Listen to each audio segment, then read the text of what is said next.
ప్రభు అయిన యేసుక్రీస్తు నామములో మీకు సమాధానం కలుగునుగాక. షలోమ్. దేవుని కృపను బట్టి అనేక సార్లు ఇజ్రాయెల్ దేశం వెళ్ళడానికి దేవుడు సహాయం చేశారు. తిరిగి నేను ఏప్రిల్ మాసం చివరి వారంలో ఇజ్రాయెల్ దేశం వెళ్తూ ఉన్నాను. ఆసక్తి కలిగినటువంటి వారు ఈ కింది నెంబర్కి కాల్ చేయండి. ప్రయాణానికి సంబంధించినటువంటి వివరాలన్నీ కూడా మీకు తెలియచేయబడతాయి.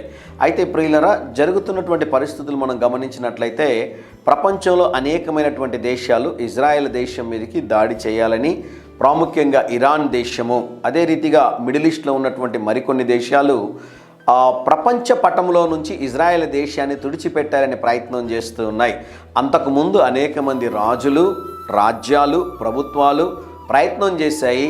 ప్రయత్నం చేసిన ప్రతి ఒక్కరు కనుమరుగైపోయారు. కానీ ఇజ్రాయెల్ దేశం నేటికి మరెన్నడూ కూడా సురక్షితంగా ఉంటుంది అని దేవుని సేవకుడిగా తెలియజేస్తున్నాను. కారణం ఏంటి అని మీరు గమనించినట్లయితే, ఇశ్రాయేలును కాపాడువాడు కునుకడు నిద్రపోడు అని దేవుని వాక్యంలో సెలవిస్తుంది. ప్రియులరా, అదే దేవుడు మనతో కూడా, తన ప్రజలతో కూడా, తన బిడ్డలతో కూడా నిత్యము తోడుగా ఉండి కాపాడుతారని మరొక్కసారి దేవుని సేవకుడుగా ఈ ఉదయకాల సమయంలో మీ జ్ఞాపకం చేస్తున్నాను. మనల్ని కూడా నాశనం చేయాలి అని, మనల్ని అంతమొందించాలి అని, మన అభివృద్ధిని సమృద్ధిని చూసి ఓర్వలేనటువంటి వారు అనేక ప్రయత్నాలు చేస్తున్నా, వారు చేయుచున్న ప్రయత్నాలు ఏవి కూడా మన మీద జయము సాధించకుండా దేవుడు మనకి సహాయం చేస్తూ ఉన్నారు అని దేవుని సేవకుడిగా తెలియజేస్తూ ఉన్నాను.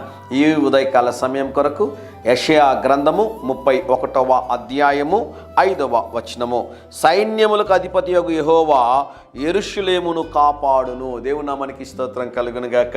కింద మరికొన్ని విషయాలు ఉన్నాయండి, చెప్పాలని ఆశ ఉంది. కానీ మీలో చాలామంది అధిక సమయం వాక్యం ప్రకటిస్తే చూడడానికి సమయం లేదు కాబట్టి దయతో క్షమించండి.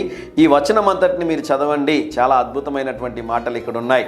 ఆ దేవుడు నిత్యము మనకి తోడై ఉండి మనల్ని కాపాడుచు అద్భుతంగా మనల్ని నడిపించునుగాక. ధైర్యంగా ఈ దినాన్ని ఎదుర్కోండి. దేవుని సన్నిధి మీకు తోడుగా వచ్చునుగాక. ప్రియ పరలోకపు తండ్రి, మీరు మాకిచ్చిన ఈ శ్రేష్టమైన వాగ్దానము కొరకై వందనాలు. ఈ దినం మా ప్రియులు తలపెట్టుచున్న ప్రతి కార్యములో మీరు జయమును అనుగ్రహించమని యేసు నామములో ప్రార్థిస్తున్నాము తండ్రి. Amen, amen.